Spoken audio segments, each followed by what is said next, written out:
কে বা কারা সেটা হ্যাক করেছে। আমরা গতকালকে এই বিষয়টি অবহিত হয়েছি 5টার দিকে বেলা। হওয়ার সাথে সাথেই আমাদের এই সম্পর্কিত যে টিম তারা খোঁজখবর নিয়েছেন, প্রয়োজনীয় পদক্ষেপগুলো নিয়েছেন এবং বলা যায় যে পুরো রাত আমাদের এই সংক্রান্ত বিভিন্ন তথ্য উপাত্ত কে করেছেন, কিভাবে করেছেন, এই সমস্ত বিষয় আমরা জানার চেষ্টা করেছি।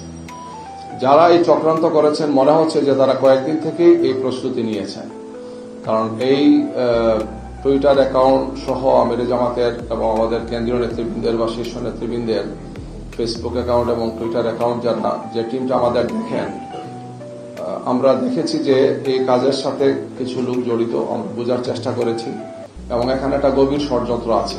বাংলাদেশ জামাত ইসলামীকে, তার আমিরে জামাতকে এবং আমাদের শীর্ষ নেতৃবৃন্দকে বিতর্কিত করার জন্য এটা হ্যাক করে তাদের নিয়ন্ত্রণে নিয়ে কিছু সময়ের জন্য তারা খুব খারাপ কিছু পোস্ট দিয়েছেন, আপত্তিকর কিছু পোস্ট দিয়েছেন। আমাদের গভীর আশঙ্কা বিশেষ একটি দল বা তাদের সাইবার টিমের কিছু চক্রান্ত এবং ষড়যন্ত্রকারী ব্যক্তিরা জড়িত আছেন, আমরা সেটা মনে করছি। আমরা এই বিষয়ে পদক্ষেপ নিয়েছি, আমরা বিবৃতি দিয়েছি, বক্তব্য দিয়েছি যে আমিরে জামাতের টুইটার অ্যাকাউন্ট হ্যাক হয়েছে এবং এই ধরনের অপপ্রচার চালানো হচ্ছে জামাত ইসলামীর শীর্ষ নেতৃবৃন্দের বিরুদ্ধে, জামাত ইসলামীর বিরুদ্ধে।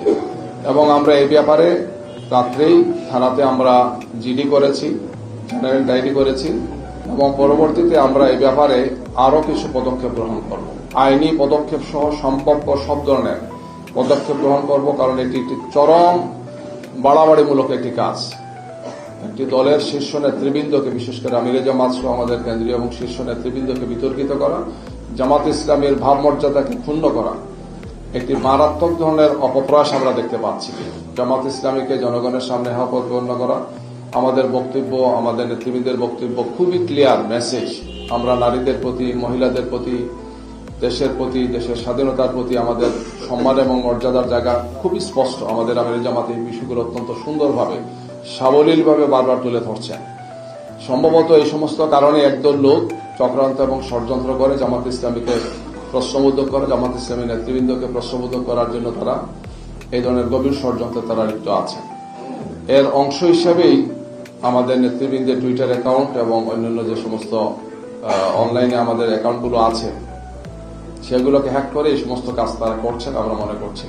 তো আমরা এই ব্যাপারে সম্মানিত এসি যারা আছেন, আমরা এসিকে জানাবো আজকে যখন যাব, এবং এর সাথে আইন শৃঙ্খলা বাহিনী এবং সংশ্লিষ্ট যারা আছেন আমরা তাদের সবার সাথে কথা বলবো, এ ব্যাপারে প্রয়োজনীয় পদক্ষেপ যাতে গ্রহণ করেন। চুক্তিতে স্বাক্ষর হওয়ার একটা ডেট আমরা পেয়েছি, তো এ ব্যাপারে চুক্তির খসড়া এবং এই তারিখেই স্বাক্ষর করার জন্য এটার একটা অনুমোদন চেয়ে আমরা সাভারি পাঠিয়েছি। এটা আসলে পরে আমরা চূড়ান্তভাবে সিদ্ধান্ত দিতে পারবো। না, আমাদের আপনারা জানেন যে রেসিপ্রোকাল ট্যারিফের বর্তমান আমাদের যে রেটটা সেটা হলো 20%, এবং অন্যান্য দেশেও এরকম কয়েকটা দেশে 8% আছে, অনেক কিছু দেশ অনেক বেশিও আছে। তা আমরা আশা করছি যে মানে হয়তো কিছু কমতেও পারে, ধরনের একটা ধারণা আছে। এটা এখনো নিশ্চিত হয়নি। মানে আপনারা খসড়া করেছেন, সেখানে কি আছে? চুক্তির খসড়ায় ওখানে ওই যে রেটটা তারা আরো 9 তারিখের আগ পর্যন্ত সবুজ নেবে।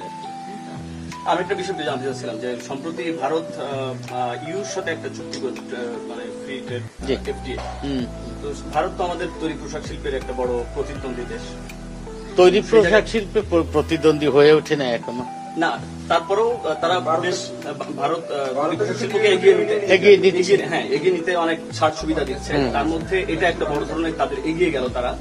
তো সেই জায়গা থেকে আমরা কি আসলে তৈরি পোশাক শিল্প বা টোটাল রপ্তানি খাতের যেহেতু বড় একটা বাজার ইউরোপিয়ান ইউনিয়ন, সেই জায়গায় কি সরকার উদ্বিগ্ন, নাকি উদ্বিগ্ন থাকলে কি ধরনের পদক্ষেপ? না, উদ্বেগের কিছু নাই। আমরা তৈরি পোশাক খাতে আমাদের সক্ষমতা অর্জন করেছি গত 45 বছর ধরে, এবং আমরা পৃথিবীর মধ্যে দ্বিতীয় বৃহত্তম রপ্তানিকারক দেশ এবং দ্বিতীয় বৃহত্তম ইনফ্রাস্ট্রাকচার আমাদের আছে তৈরি পোশাক খাতে। এটা আপনাকে বুঝতে হবে। এখন এই সক্ষমতা আরেকজন ওভারনাইট অর্জন করে ফেলেছে এটা আমাদের কাছে মনে হয় না।